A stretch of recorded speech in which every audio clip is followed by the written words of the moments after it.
Hey guys, how you doing? I just want to come on real quick and talk to you guys about the difference between knowing what is an infinite banking versus fractional reserve banking.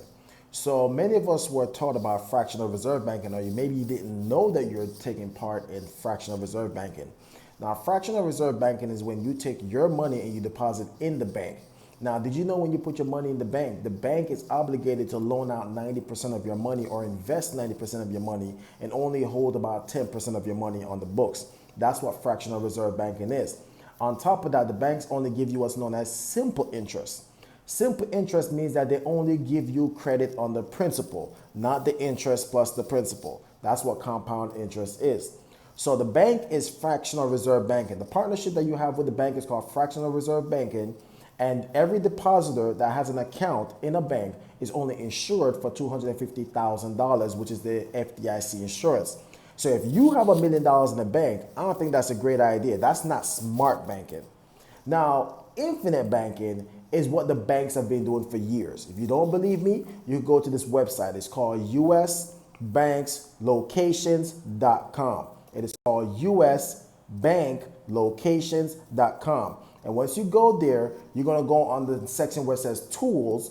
And underneath tools, you're going to click on bank ranking. Once you click on bank ranking, you're going to go to the other section where it says cash and balance, which is located underneath assets and liabilities. Once you click on cash and balance due, you're going to then scroll up and then you're going to see the section that breaks down where it says life insurance assets, where you're going to see banks like Bank of America, Wells Fargo, Chase, PNC, all these banks, you're going to see how much they have in cash value life insurance assets. So when the banks get our money, what they do is that they take our money and go put it inside of bank-owned life insurance, known as BOLI, B-O-L-I. So the banks now get access to our money where they could go put it with the FDIC or any insurance company and purchase cash value life insurance, which they call BOLI. All right. So BOLI is just another fancy word for the banks to say that, hey, I got your money inside of life insurance to make us some money. And then they give us simple interest while they're getting compounded interest from the FDIC or these insurance companies. So guys, the reason why I'm sharing this with you is because the bank is not but a middleman.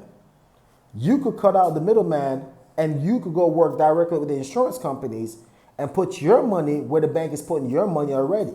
Because once again, what is the use of having $1 million in the bank when you're only